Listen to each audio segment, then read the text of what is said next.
one who held a horn of ale in his hand said, "Oh, listen to the lad! Why, boy, thy mother's milk is yet scarce dry upon thy lips, and yet thou pratest of standing up with good stout men at Nottingham butts, thou who art scarce able to draw one string of a 2-stone bow."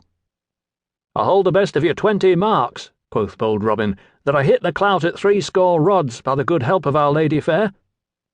At this all laughed aloud, and one said, "Well boasted, thou fair infant, well boasted, and well thou knowest that no target is nigh to make good thy wager." And another cried, "He will be taking ale with his milk next." At this Robin grew right mad. "Hark ye," said he, "yonder at the glade's end, I see a herd of deer even more than 60 rods distant. I'll hold you 20 marks that, by leave of Our Lady, I cause the best heart among them to die." "Now done," cried he who had spoken first, "and here are 20 marks. I wager that thou causest no beast to die, with or without the aid of Our Lady." Then Robin took his good yew bow in his hand, and placing the tip at his instep, he strung it right deftly.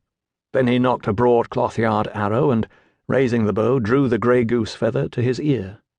The next moment the bowstring rang, and the arrow sped down the glade as a sparrowhawk skims in a northern wind.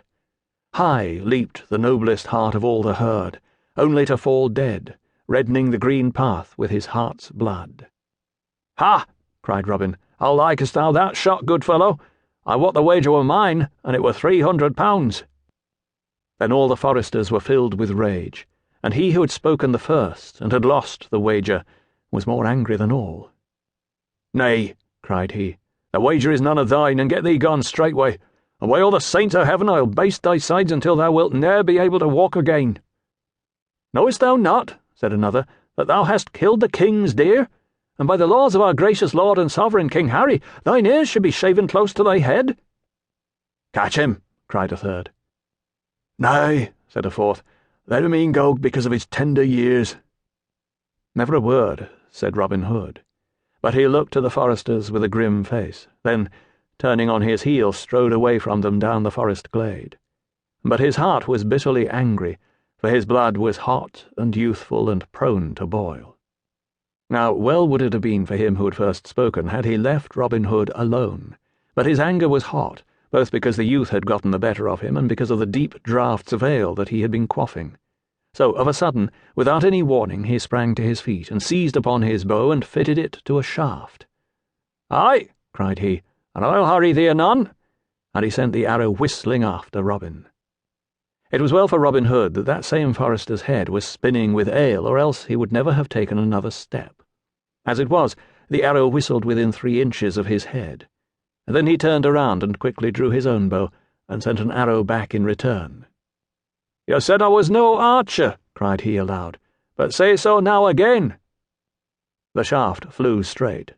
The archer fell forward with a cry and lay on his face upon the ground, his arrows rattling about him from out of his quiver, the grey goose shaft wet with his heart's blood.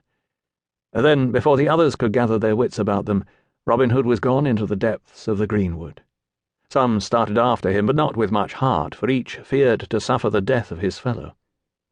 So presently they all came and lifted the dead man up, and bore him away to Nottingham Town. Meanwhile Robin Hood ran through the greenwood. Gone was all the joy and brightness from everything, for his heart was sick within him, and it was borne in upon his soul that he had slain a man. "Alas," cried he, "thou hast found me an archer that will make thy wife to ring. I would that thou hadst ne'er said one word to me, or that I had never passed thy way, or e'en that my right forefinger had been stricken off ere that this had happened. In haste I smote, but grieve I sore at leisure." And then, even in his trouble, he remembered the old saw that what is done, and the egg cracked cannot be cured. And so he came to dwell in the greenwood, that was to be his home for many a year to come, never again to see the happy days with the lads and lasses of sweet Locksley Town. For he was outlawed, not only because he had killed a man, but also because he had poached upon the king's deer, and 200 pounds were set upon his head, as a reward for whoever would bring him to the court of the king.